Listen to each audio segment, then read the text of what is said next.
Okay, guys, I'm gonna bring you this story out of West Hollywood for the reason that if you have actual money and if you actually donate to certain political races, you're at a different actual bracket of justice.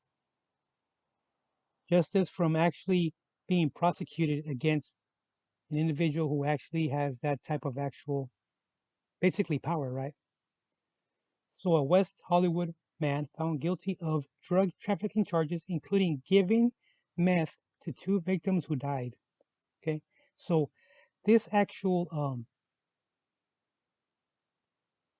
individual who was charged and who was found guilty, he uh he is 66 years old now, but when he was about in his mid 30s, he acquired some kind of actual company that purchased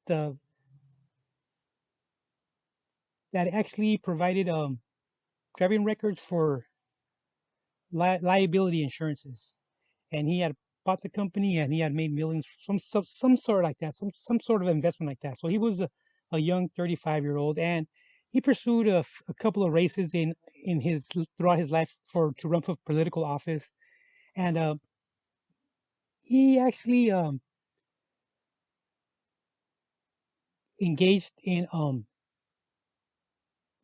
homosexual activities, but uh, I'm not sure at towards the end of like these past few years, but he actually paid for actual escorts to come to his actual apartment and perform acts, but does not say that he actually participated in them acts. So apparently, he was found guilty of 2 counts of distributing of methamphetamine resulting in death, 4 counts of distributing methamphetamine, 1 count of maintaining a drug-involved premises, which is basically a drug den, and 2 counts of enticing to travel in interstate commerce for prostitution. He actually paid for the air flight tickets for two individuals to actually be flown to LA for them to engage in actual karma's prostitution, right? So um, apparently, when this one individual would actually, it was in his first time though, and he would actually engage in a pattern of party and play or solicit men to consume narcotics that he provided and perform sexual activities at his apartment. And when these actual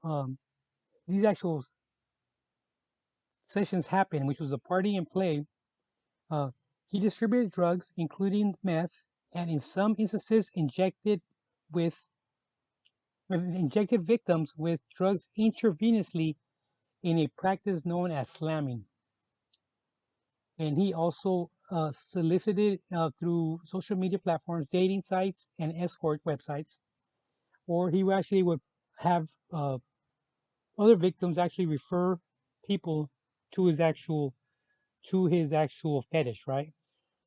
So apparently if these actual individuals did not want to actually uh consume or inject actual meth, he would cut them loose. You know, I mean, he would pay them whatever less than what they agreed to, and he would actually just get rid of them.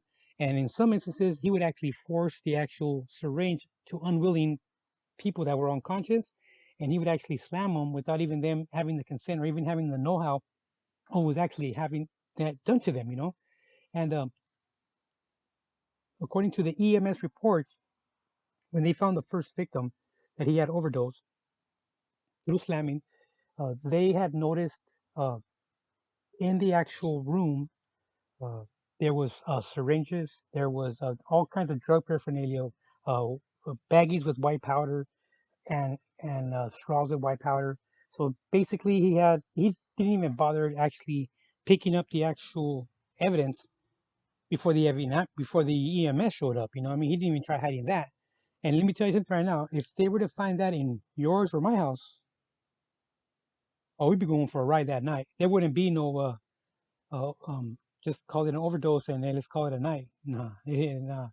So this guy had some kind of actual influence over something, you know, and apparently this happened twice.